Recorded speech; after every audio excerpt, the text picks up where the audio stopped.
രണ്ടുപേർ ഒരേ പെൺകുട്ടിയെ കാണുന്നു. ഒരാൾ ചോദിക്കുന്നു, എന്താ പേര്, വീടെവിടെയാ? അവൾ ചിരിക്കുന്നു, മറുപടി പറയുന്നു. അപ്പൊ തന്നെ അവനെ മറക്കുന്നു. മറ്റേയാൾ ഒറ്റ കാര്യം ചോദിക്കുന്നു. അതോടെ അവളുടെ മൂഡ് തന്നെ മാറുന്നു. അതാണ് വ്യത്യാസം. മിക്ക ചോദ്യങ്ങളും വെറും വിവരങ്ങൾ ശേഖരിക്കൽ മാത്രമാണ്. പക്ഷെ ശരിയായ ചോദ്യം അവളിൽ ഒരു അഡിക്ഷൻ ഉണ്ടാക്കും. ഈ വീഡിയോയിൽ നമ്മൾ നോക്കുന്നത് എങ്ങനെ ഗ്രാവിറ്റിയുള്ള ചോദ്യങ്ങൾ ചോദിക്കാം എന്നാണ്. ഇതൊരു ഇന്റർവ്യൂ പോലെയാകരുത്. കണ്ണാടിയിൽ നോക്കുന്നത് പോലെ അവൾക്ക് ഫീൽ ചെയ്യണം. ഇത് പഠിച്ചാൽ നിങ്ങൾ അവളെ ഇംപ്രസ് ചെയ്തതുകൊണ്ടാവില്ല അവൾ നിങ്ങളെ ഓർത്തുന്നത്, മറിച്ച് അവൾക്ക് അവളായി തന്നെ ഫീൽ ചെയ്തതുകൊണ്ടായിരിക്കും. റൂൾ 1: അവളെ ഇന്റർവ്യൂ ചെയ്യരുത്. മിക്ക ആണുങ്ങളും ചോദിക്കുന്നത് ഒരു ജോബ് ഇന്റർവ്യൂ പോലെയാണ്. വീടെവിടെയാ? എന്താ ജോലി? എന്തൊക്കെ ഹോബീസ്? ഇതൊക്കെ സ്ഥിരം ചോദ്യങ്ങളാണ്. ഇതിലൊരു ജീവനുമില്ല. അവളുടെ ബ്രെയിൻ അപ്പോളെ ഓഫാവും. പെൺകുട്ടികൾക്ക് വേണ്ടത് സ്ഥിരം പാറ്റേൺ അല്ല, പ്രതീക്ഷിക്കാത്ത കാര്യങ്ങളാണ്. സ്ഥിരം പാറ്റേൺ ഈസ് ഈക്വൽ ടു ബോറടി. അതുകൊണ്ട് ആ പാറ്റേൺ ഒന്ന് പൊളിച്ചെഴുതൂ. ഇങ്ങനെ ചോദിച്ചു നോക്കൂ: ഞാൻ തീരെ പ്രതീക്ഷിക്കാത്ത, എന്നാൽ നാളെയും എനിക്ക് ഓർമ്മയുണ്ടാകുന്ന എന്തെങ്കിലുമൊരു കാര്യം നിന്നെക്കുറിച്ച് പറയാമോ? ഇപ്പോൾ അവൾക്ക് സ്ഥിരം മറുപടി പറയാൻ പറ്റില്ല. അവളൊന്ന് ആലോചിക്കും, ചിരിക്കും.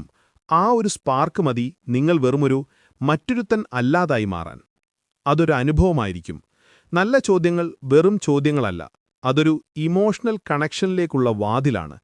ഉദാഹരണത്തിന്, കാണാൻ നല്ല ശാന്തയാണല്ലോ, പക്ഷേ പണ്ടുപടച്ച് തല്ലുകൊള്ളിയായിരുന്നല്ലേ? ഇപ്പോൾ അവൾ വെറും ഉത്തരം പറയുകയല്ല, അവളുടെ കഥകൾ പറയുകയാണ്. അതാണ് ഗ്രാവിറ്റി. റൂൾ 2: അവൾ പോലും തിരിച്ചറിയാത്ത കാര്യങ്ങൾ ചോദിച്ചറിയുക. എല്ലാവർക്കും ഉള്ളിൽ പുറത്തു പറയാത്ത കുറച്ച് കാര്യങ്ങളുണ്ടാവും. അത് തൊട്ടുണർത്തിയാൽ അവൾക്ക് നിങ്ങളോട് വല്ലാത്തൊരടുപ്പം തോന്നും. എന്താ ജോലി എന്ന് ചോദിക്കുന്നതിനു പകരം ഇത് ചോദിക്കൂ: ആളുകൾ നിന്നെ ശരിക്കും മനസ്സിലാക്കുന്നുണ്ടെന്ന് നിനക്ക് തോന്നാറുണ്ടോ? അവളൊന്ന് ചിന്തിക്കും, മനസ്സ് തുറക്കും. ആ തുറന്നുപറയൽ നിങ്ങളുമായി കണക്ട് ചെയ്യും. അല്ലെങ്കിൽ ഇത് ട്രൈ ചെയ്യൂ: കുട്ടിക്കാലത്ത് ഒരുപാട് ഇഷ്ടമുണ്ടായിരുന്ന എന്നാൽ ഇപ്പോൾ ചെയ്യാത്ത കാര്യമേതാണ്? അല്ലെങ്കിൽ എപ്പോഴാണ് നിനക്ക് നിന്നെ തന്നെ ശരിക്കും നീയായിട്ട് ഫീൽ ചെയ്യുന്നത്? അവൾ വേഗത്തിൽ എന്തെങ്കിലും പറഞ്ഞാൽ ഒന്ന് നിൽക്ക്, അത് കുറച്ച് പതുക്കെ ഒന്നുകൂടി പറയാമോ എന്ന് ചോദിക്കുക. ഇതൊരു പവർഫുൾ ടെക്നിക്കാണ്. അവൾ അവളുടെ വാക്കുകൾ ഒന്നുകൂടി ഫീൽ ചെയ്യും. ആ ഫീലിംഗ് നിങ്ങളുമായി കണക്റ്റ് ആവും. നിങ്ങൾ വിവരങ്ങൾ ശേഖരിക്കുകയല്ല, അവളുടെ ഉള്ളിലെ ഒരു തിരി കൊളുക്കുകയാണ് ചെയ്യുന്നത്. റൂൾ 3: ലോജിക്കല്ല, ഇമോഷൻ കൊണ്ടുവരിക. ലോജിക്ക് വെച്ച് ആരെയും ഓർമ്മയിൽ നിർത്താൻ പറ്റില്ല. ഇമോഷൻ വേണം. നിങ്ങൾ പറയുന്നത് ശരിയാണ് എന്നതുകൊണ്ടല്ല അവൾ നിങ്ങളെ ഇഷ്ടപ്പെടുന്നത്. അവൾക്ക് നിങ്ങളോട് എന്തു ഫീൽ ചെയ്യുന്നു എന്നതിലാണ് കാര്യം. സാധാരണ ചോദ്യം, എന്താ ജോലി? ഇതൊന്ന് മാറ്റി ചോദിക്കാം: ഈ ജോലി ഇഷ്ടപ്പെട്ട് ചെയ്യുന്നതാണോ അതോ ജീവിക്കാൻ വേണ്ടി ചെയ്യുന്നതാണോ? ഇപ്പോൾ അവൾ വെറുതെ ഉത്തരം പറയുകയല്ല, ആലോചിക്കുകയാണ്. കുറച്ചുകൂടി ഡീപ്പായി ചോദിക്കാം: 14 വയസ്സുള്ള നീ ഇപ്പോഴത്തെ നിന്നെ കണ്ടാൽ എന്തു പറയും? ഈ ചോദ്യങ്ങൾ അവളുടെ ബുദ്ധിയെയല്ല, മനസ്സിനെയാണ് തൊടുന്നത്. അവൾ മറുപടി പറയുമ്പോൾ വെറുതെ നൈസ് എന്ന് പറയാതെ ഇമോഷണലായി മറുപടി കൊടുക്കുക. ഉദാഹരണത്തിന്, അവളൊരു ചെറിയ ഗ്രാമത്തിലാണ് വളർന്നത് എന്ന് പറഞ്ഞാൽ, ഗ്രാമങ്ങളിലെ രാത്രി ഭയങ്കര സൈലന്റ് ആയിരിക്കുമല്ലേ? ആ നിശബ്ദത നിനക്കിഷ്ടമായിരുന്നോ അതോ പേടിയായിരുന്നോ? ഇവിടെ നിങ്ങൾ ഫാക്ട്സ് അല്ല സംസാരിക്കുന്നത്, ഫീലിംഗ്സ് ആണ്. അതവൾ ഒരിക്കലും മറക്കില്ല. അവളെ അറിയാം എന്ന രീതിയിൽ സംസാരിക്കുക. അവളെ മനസ്സിലാക്കാൻ വേണ്ടി ചോദ്യം ചോദിക്കരുത്. അവളെ നേരത്തെ അറിയാം എന്ന രീതിയിൽ സംസാരിക്കുക.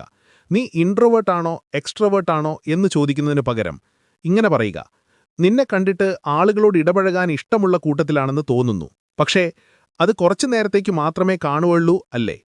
അവളൊന്ന് ഞെട്ടും. കാരണം അവൾ പറയാത്ത ഒരു സത്യം നിങ്ങൾ കണ്ടുപിടിച്ചിരിക്കുന്നു.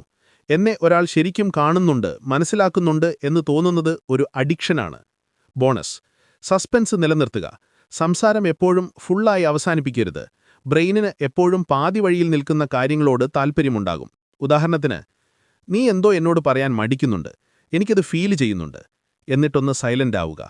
ആ മൗനം അവൾ തന്നെ ഫില്ല് ചെയ്യും. കാരണം അത് ക്ലിയർ ചെയ്യാൻ അവൾക്ക് ആകാംക്ഷയുണ്ടാകും. അവൾ അതിനുവേണ്ടി എഫേർട്ട് ഇടുമ്പോൾ അവൾക്ക് നിങ്ങളോട് കൂടുതൽ താൽപ്പര്യം തോന്നും.